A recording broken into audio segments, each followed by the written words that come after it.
This type of compensation plan is most often used when the industry you operate within prohibits direct sales, when salespeople work as part of small groups or teams and all contributions are equal, when your sales team is relatively small, or when your salespeople are expected to spend much of their time on other responsibilities other than selling.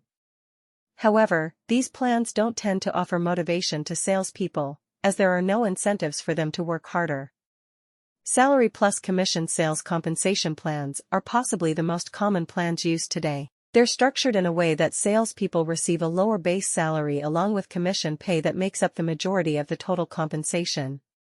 Organizations use salary plus commission sales compensation plans when there are opportunities to support all salespeople on this structure and when there are proper metrics in place for tracking sales to ensure that the splits are fair and accurate.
Okay. So this is the big benefit of a universal philosophy. It says it applies to everybody. Well, looks that doesn't, 205 or 206 countries in the world. And you've got something that applies to everybody. That's a bit strange, isn't it? No, says liberal theory. There are same value structures that apply to all of us. You couldn't have the United Nations without it. It couldn't tell you that the Universal Declaration of Human Rights without this idea of values that apply to all of us just because we are humans. Now, the idea is to test that as well. Why is sport universal? Why does everybody play football? It's because the values are specified at a very thin level at the top. There are these rules, and we all have to abide by just these rules. But there are lots of things about football that aren't rules specified. So Brazilian football is different from Italian football, from British football, from German football, from Spanish football. It's culturally specific, but acknowledges that there are these universal general rules to apply to everybody.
This type of compensation plan is most often used when the industry you operate within prohibits direct sales, when salespeople work as part of small groups or teams and all contributions are equal, when your sales team is relatively small, or when your salespeople are expected to spend much of their time on other responsibilities other than selling.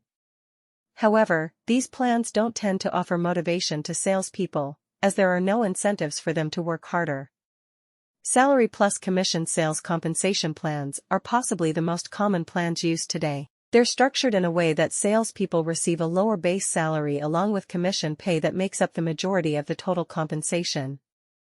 Organizations use salary plus commission sales compensation plans when there are opportunities to support all salespeople on this structure and when there are proper metrics in place for tracking sales to ensure that the splits are fair and accurate.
Today, I want to talk about an important aspect of education, which is the education expenditure of the UK, compared with other European countries.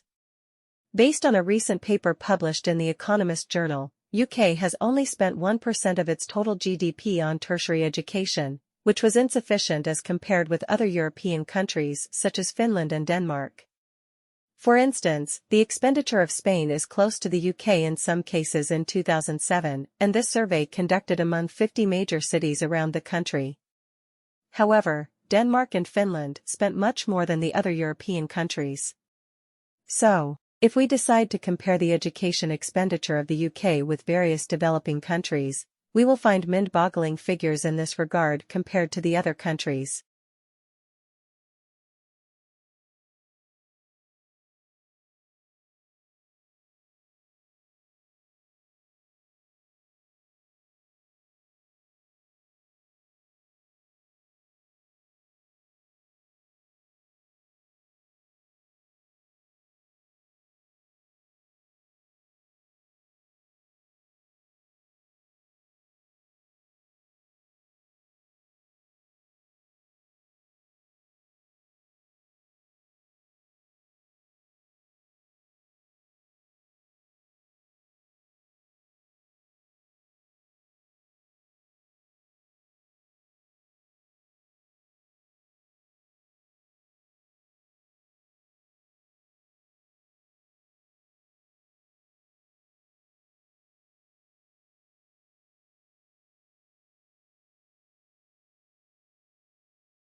We can ask two fundamental questions about animal behavior they referred to as proximate and ultimate.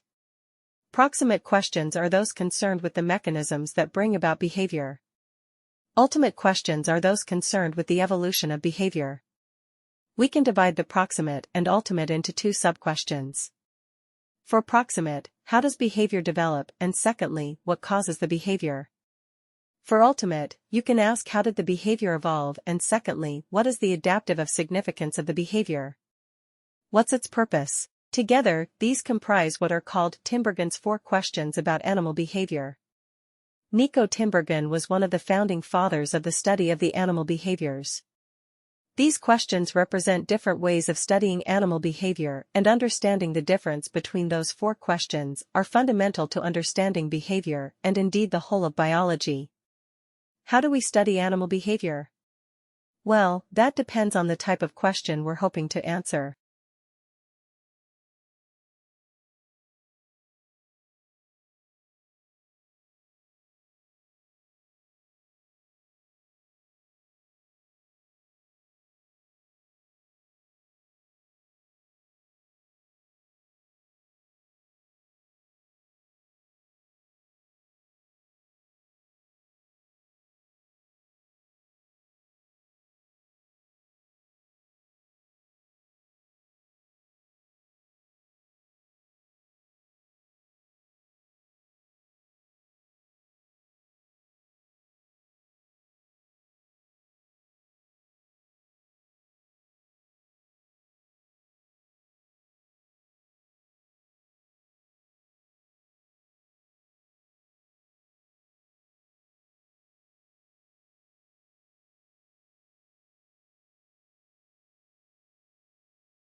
Determinant: human behavior is affected by internal and external factors.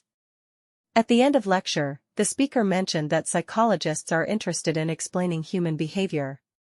Determinant is influenced by two factors: the personal factors, which are internal, and the environmental factors, which are external. The personal factors include people's belief on certain things and their individual thinking about it, while the environmental factors include temperature, air pressure, and the others thinking about them. In conclusion, one's determinants are affected by both himself and the environment.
This is a chest X-ray that would be taken in your doctor's office, for example, or a radiologist's office.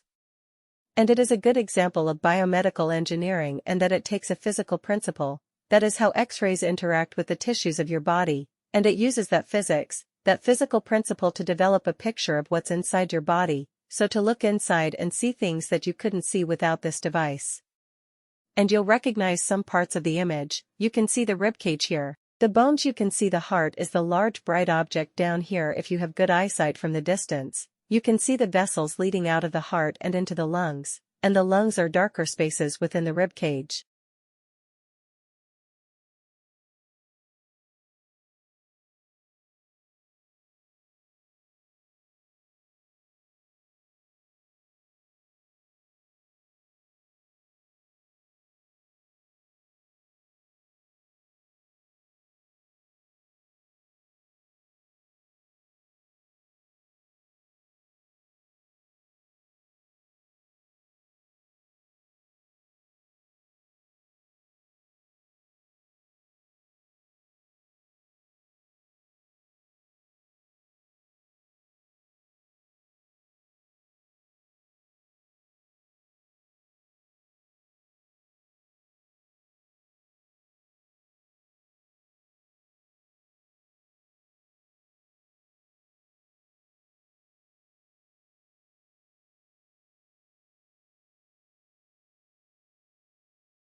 We usually see blogging as a two-way interaction, in which the blogger creates the content, and the readers interact or challenge the author. But the case will be much difficult when it comes to government, such as the White House. Because people will become coarser and write online, especially in the comment area. Hence the governor blog may go wild and chaotic. So the government will have to administrate the comment. Once the government starts administrating the comment, citizens may find the government manipulating what should be said and what should be shown, which contradicts the original intention.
Actually, a woman in the class I'm teaching at Sydney at the moment, a career woman, expressed this very nicely. Although she was talking about something else, she was distinguishing expertise from authority.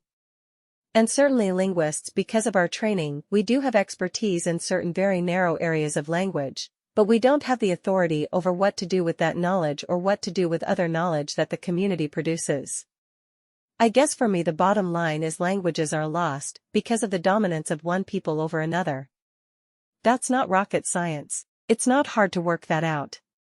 But then what that means is if in working with language revival we continue to hold the authority, we actually haven't done anything towards undoing how languages are lost in the first place, so in a sense the languages are still lost if the authority is still lost.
I understand your professor has been discussing several eastern woodland Indian tribes in your study of Native American cultures. As you have probably learned, the eastern woodland Indians get their name from the forest-covered areas of the eastern United States where they lived.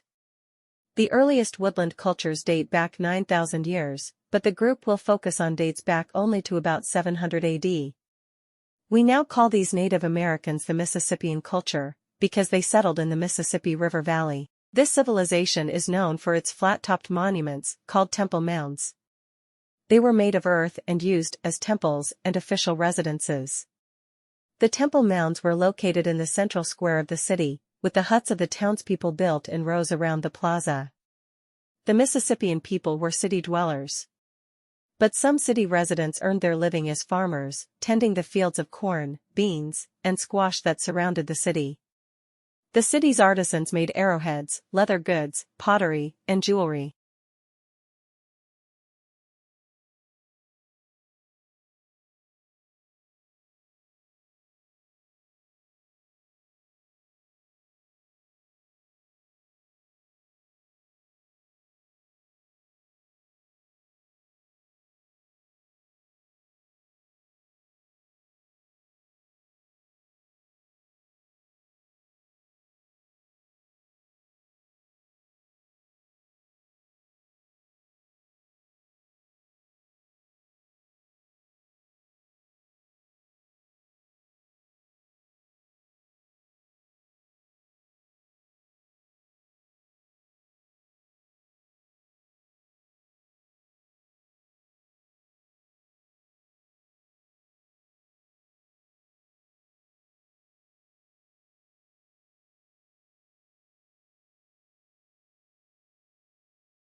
For centuries, boys were top of the class. But these days, that's no longer the case. A new study by the OECD, a club of mostly rich countries, examined how 15-year-old boys and girls performed at reading, mathematics, and science. Boys still score somewhat better at maths, and in science, the genders are roughly equal. But when it comes to the students who really struggle, the difference is stark. Boys are 50% more likely than girls to fall short of basic standards in all three areas. Researchers suggest that doing homework set by teachers is linked to better performance in maths, reading, and science. Boys, it appears, spend more of their free time in the virtual world, They are 17% more likely than girls to play collaborative online games than girls every day. They also use the internet more.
Third, peer pressure plays a role. A lot of boys decide early on that they are just too cool for school, which means they're more likely to be rowdy in class. Teachers mark them down for this. In anonymous tests, boys perform better. In fact, the gender gap in reading drops by a third when teachers don't know the gender of the pupil they are marking. So what can be done to close this gap? Getting boys to do more homework and cut down on screen time would help. But most of all, abandoning gender stereotypes would benefit all students. Boys in countries with the best schools read much better than girls. And girls in Shanghai excel in mathematics. They outperform boys from anywhere else in the world.